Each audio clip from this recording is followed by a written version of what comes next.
Coloboc, le petit bonhomme de pain d'épices, de Karine Tournade et la Fée qui cloche, aux éditions Zétoulu.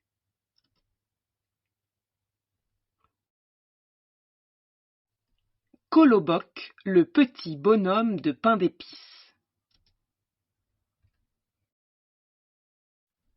Savez-vous à quoi on reconnaissait la bonne vieille Baba? À la douce odeur de pâtisserie qui s'échappait de sa petite maison en bois. Ce matin-là, Baba avait décidé de préparer, avec un reste de pâte à gâteau, un petit bonhomme en biscuit, tout rond, tout chaud. Son corps était de pain d'épices, ses yeux en chocolat et son sourire en réglisse.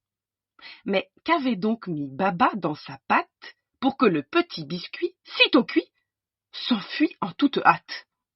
En effet, à peine doré, le coquin prit ses jambes croquantes à son cou et sauta par la fenêtre de la cuisine pour bondir dans le jardin comme un fou.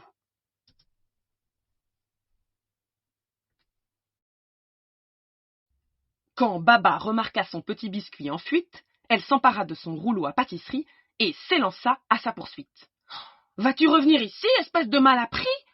C'est moi qui t'ai fait, c'est moi qui t'ai donné la vie. » s'écria fièrement le petit bonhomme de pain d'épices. « Si tu veux me croquer, il faudra m'attraper.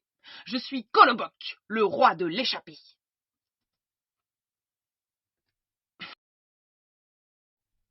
Poursuivant sa course, il gagna le pré voisin où la vache broutait quelques herbes en brun. Lorsqu'elle vit paraître le biscuit en fuite, elle s'élança à son tour à sa poursuite. « Viens ici, toi qui sens si bon le beurre frais, viens ici, je vais me goinfrer. » cria bravement le petit bonhomme de pain d'épices. « Si tu veux me croquer, il faudra m'attraper. Je suis Coloboc, le roi de l'échappée. »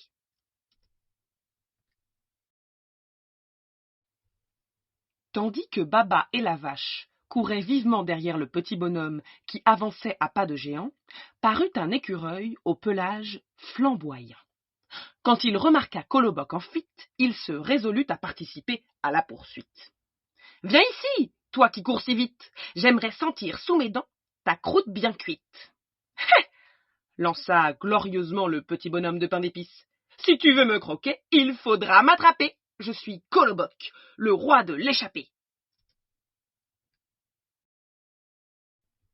Alors que Baba, la vache et l'écureuil poursuivaient leur course, se présenta un tout petit ours.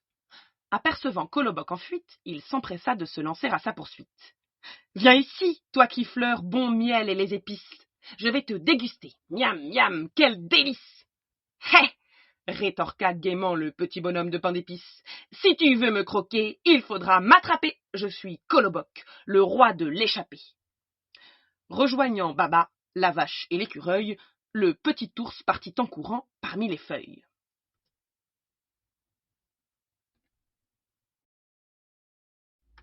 Coloboc les narguait joyeusement en courant plus vite qu'un petit lapin.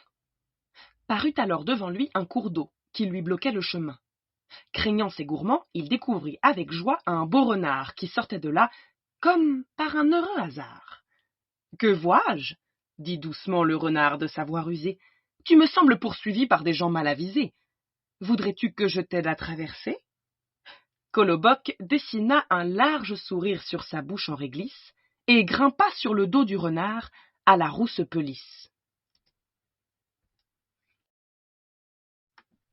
Pendant que ses croqueurs enrageaient de le voir s'éloigner, le renard amusé demanda à Coloboc de bien vouloir se déplacer.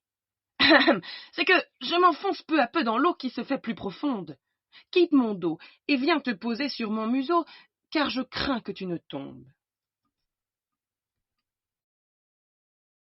Coloboc, qui s'agitait comme un petit singe sur le dos de son sauveur, grimaça pour agacer ses poursuiveurs. Il écouta les sages conseils du renard, se posant un peu plus haut sur son perchoir.